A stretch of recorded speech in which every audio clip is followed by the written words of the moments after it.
ನನಗೀಗ ಒಂದು ನಮ್ಗೆ ಪರಿಚಯಿಸದಿಂದ ಬಂದಿದ್ದು ಇನ್ಫಾರ್ಮೇಶನ್ ಪ್ರಕಾರ ಎಲ್ಲೋ ಅಜ್ಞಾತ ಸ್ಥಳಕ್ಕೆ ಕರ್ಕೊಂಡು ಹೋಗಿದ್ದಾರೆ ಅಂತ ಹೇಳ್ತಿದ್ದಾರೆ. ಅವ್ರ ಜೀವಕ್ಕೆ ಸ್ವಲ್ಪ ಪ್ರಾಬ್ಲಮ್ ಇದೆ. ಏನಾದರೂ ಆದರೆ ಈ ಸರ್ಕಾರನೇ ಕಾರಣ ಸರ್. ಅವ್ರ ಜೀವಕ್ಕೆ ಏನಾದ್ರು ಪ್ರಾಬ್ಲಮ್ ಆದರೆ ಸರ್.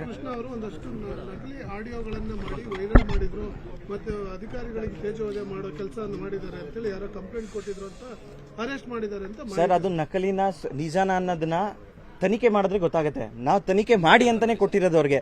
ನಾವು ಕೊಟ್ಟಿರೋ ಕಂಪ್ಲೇಂಟ್ ತನಿಖೆ ಮಾಡಲ್ಲ. ಅವ್ರು ಯಾರೋ ಇನ್ನೊಬ್ರು ಕಂಪ್ಲೇಂಟ್ ಕೊಟ್ಟ ತಕ್ಷಣ ಅರೆಸ್ಟ್ ಮಾಡ್ತೀನಿ ಅಂತ ಈಗ ತಕ್ಷಣ ಅರೆಸ್ಟ್ ಮಾಡಿದ್ದಾರೆ. ಏನನ್ನ ಯಾರನ್ನ ತಡೆಯಕ್ಕೆ ಏನ್ ನಾವು ಮಾಡ್ತಿರೋ ಕೆಲಸನ ತಡೆಯಕ್ಕೋಸ್ಕರ ಇದನ್ನ ಮಾಡ್ತಿದ್ದಾರೆ ಸರ್. ಯಾವ ವಿಚಾರದಲ್ಲಿ ತಮ್ಮ ತಂದೆಯವರ ಅಂದ್ರೆ ಹಿಂದಿನ ವಿಚಾರದಲ್ಲಿ ಏನಾದ್ರು ಸರ್ ಎಲ್ರಿಗೂ ಗೊತ್ತಿರೋ ರೀತಿ ಮೂಡಾ ಕೇಸಲ್ಲಿ ನಮ್ಮಪ್ಪ ತುಂಬಾ ಹೋರಾಟ ಮಾಡ್ತಿದ್ದಾರೆ. ತುಂಬಾ ದೊಡ್ಡ ವ್ಯಕ್ತಿಗಳ ಹೆಸರು ಅದರಿಂದ ಆಚೆ ಬಂದಿದೆ. ಅವರು ಮಾತಾಡಿರೋ ಆಡಿಯೋ ರೆಕಾರ್ಡ್ಗಳ ಆಚೆ ಸಿಕ್ಕಿದೆ. ಎಲ್ಲಿ ನಮ್ಮ ಅವ್ರ ತಲೆ ಮೇಲೆ ಬರುತ್ತೆ ಅನ್ನೋದಕ್ಕೋಸ್ಕರ, ನಮ್ಮಪ್ಪನ ತಡೆಯೋದಕ್ಕೋಸ್ಕರ, ನಮ್ಮಪ್ಪನ ಬಾಯಿ ಮುಚ್ಚೋದಕ್ಕೋಸ್ಕರ ದುಡ್ಡನ್ನ ಆಮಿಷ ಓಡಿಸೋಕೆ ಪ್ರಯತ್ನ ಪಡ್ತಿದ್ದಾರೆ. ನಮ್ಮಪ್ಪ ಅದಕ್ಕೆ ಒಪ್ಪಿಲ್ಲ. ಅವ್ರ ಹೋರಾಟ ನಿಲ್ಲಿಸ್ತಿಲ್ಲ. ಆ ಕಾರಣದಿಂದ ಇದೆಲ್ಲ ಮಾಡ್ತಿದ್ದಾರೆ ಸರ್.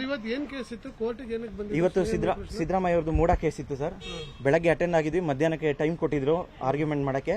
ಆರ್ಗ್ಯುಮೆಂಟ್ ಮಾಡ್ತಾರೆ. ಅಲ್ಲಿ ನಮ್ಮಪ್ಪ ತನಿಖೆ ಈ ಲಂಚ ತಗೊಂಡಿದ್ದಾರೆ ಅನ್ನೋ ವಿಚಾರಕ್ಕೋಸ್ಕರ ಏನು ಅರ್ಜಿ ಸಲ್ಲಿಸಿದ್ರು ಅದ್ರದ್ದು ಆರ್ಗ್ಯುಮೆಂಟ್ ಇಟ್ಕೊಂಡಿದ್ರು. ಇವತ್ತು ಎಲ್ಲಿ ಅದನ್ನ ಆರ್ಗ್ಯುಮೆಂಟ್ ಮಾಡ್ತಾರೆ, ಆರ್ಡರ್ ಮಾಡ್ತಾರೆ ಅನ್ನೋದಕ್ಕೋಸ್ಕರ ಕರ್ಕೊಂಡು ಹೋಗಿದ್ದಾರೆ ಅಂತ ನಮ್ಗೆ ಡೌಟ್ ಪಡ್ತಿದೆ.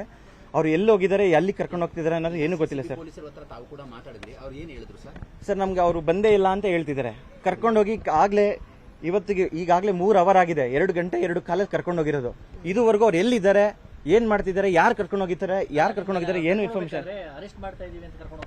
ಸರ್ ಕರ್ಕೊಂಡು ಹೋಗ್ತಾ ಇದೀವಿ ಅಂತ ಹೇಳಿದ್ರು. ಅರೆಸ್ಟ್ ಅಂತ ಕ್ಲಿಯರ್ ಆಗಿ ಹೇಳಿಲ್ಲ ಸರ್.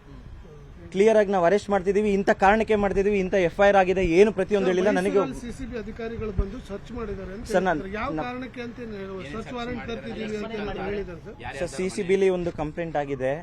ಏನ್ ಕಂಪ್ಲೇಂಟ್ ಇದೆ? ಏನ್ ಕಂಪ್ಲೇಂಟ್ ಅಂತ ಹೇಳಿಲ್ಲ. ಕಂಪ್ಲೇಂಟ್ ರಿಜಿಸ್ಟರ್ ಆಗಿದೆ. ನಾವು ನಾನು ಏನು ಇನ್ಫಾರ್ಮೇಶನ್ ಅಂತ ಕೇಳಕ್ಕೆ ಕಾಲ್ನೇ ಕಟ್ ಮಾಡ್ತಾರೆ. ನಮ್ಮ ತಾಯಿ ಮಾತ್ರ ಮನೇಲಿದ್ದಾರೆ. ನಮ್ಮ ಮನೆ ಮತ್ತು ಆಫೀಸ್ನ ಸರ್ಚ್ ಮಾಡಬೇಕು ಅಂತ ಸರ್ಚ್ ಮಾಡ್ತಿದ್ದಾರೆ ಸರ್. ಈಗ ಸದ್ಯಕ್ಕೆ ಮನೆಯಲ್ಲಿ ಮಾಡ್ತಿದ್ದಾರೆ, ಆಫೀಸಲ್ಲಿ ಮಾಡ್ತಿದ್ದಾರೆ ಸರ್ ಅಷ್ಟೇ. ಆಫೀಸ್ ಎರಡು ಒಂದೇ ಕಡೆ ಮನೆ ಹತ್ರನೇ ಆಫೀಸ್ ಇರುತ್ತೆ. ಇದುವರೆಗೂ ಏನು ಸಿಕ್ಕಿಲ್ಲ ಸರ್. ಸರ್ ಇಲ್ಲಿ ಸಿಗಾಕೊಳ್ಳೋದು ಅಂತ ತಪ್ಪು ಏನು ಮಾಡಿಲ್ಲ ನಮ್ಮ ತಂದೆ ಈಗ ಸ್ವಲ್ಪ ದಿನದಿಂದ ಒಂದು ಆಡಿಯೋ ರೆಕಾರ್ಡ್ನ ಆಚೆ ಬಿಟ್ಟಿರ್ತಾರೆ. ಆಡಿಯೋ ರೆಕಾರ್ಡಲ್ಲಿ ತುಂಬಾ ತುಂಬಾ ದೊಡ್ಡ ಸೀರಿಯಸ್ ವಿಚಾರ ಇರುತ್ತೆ. ಆ ಸೀರಿಯಸ್ ವಿಚಾರ ಆಚೆ ಬರಬೇಕು ಅನ್ನೋದಕ್ಕೋಸ್ಕರ ಈ ತರ ಮಾಡ್ತಿದ್ದಾರೆ ಅನ್ನೋದು ಡೌಟ್ ಬರ್ತಿದೆ ಸರ್. ಸರ್ ಸರ್ ಈ ಕೇಸಲ್ಲಿ ಮೂಡಾ ಕೇಸಲ್ಲಿ ಬಿ ರಿಪೋರ್ಟ್ ಹಾಕಬೇಕು ಅನ್ನೋದಕ್ಕೋಸ್ಕರ ಮೊದಲು ಏನು ಮೂಡಾ ಕಮಿಷನರ್ ಆಗಿದ್ರು ನಟೇಶ್ ಅನ್ನೋರು, ಅವರು ಲಂಚ ಕೊಟ್ಟಿದ್ದಾರೆ ಅನ್ನೋ ವಿಚಾರ ಆಚೆ ತರ್ತಾರೆ. ಆ ಮೂಡಾ ಕಮಿಷನರನ್ನು ನಮ್ಮ ತಂದೆಯವ್ರಿಗೆ ಡೈರೆಕ್ಟ್ ಆಗಿ ಸಿಕ್ಕಿ ಅವ್ರಿಗೆ ಸ್ವಲ್ಪ ಹಣದ ಆಮಿಷ ಹೊಡಿಸಿ ಕೇಸ್ನ ಹೇಗಾದ್ರೂ ಮುಚ್ಚಬೇಕು ಅನ್ನೋದು ಪ್ರಯತ್ನ ಪಡ್ತಿರ್ತಾರೆ.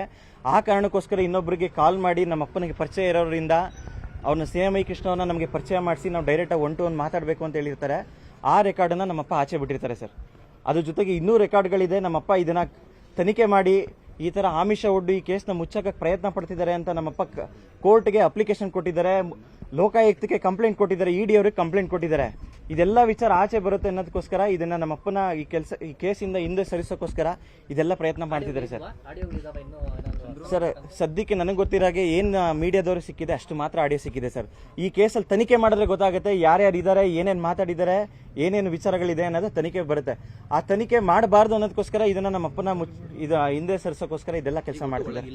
ಒಳಗಿಲ್ಲ ಅಂತ ಹೇಳಿದರೆ, ಏನು ಮಾಹಿತಿನೂ ಕೊಡ್ತಿಲ್ಲ, ಇಂಥವ್ರಿಗೆ ಈ ತರ ಆಗಿದೆ ಅನ್ನೋದು ಕೊಡ್ತಿಲ್ಲ.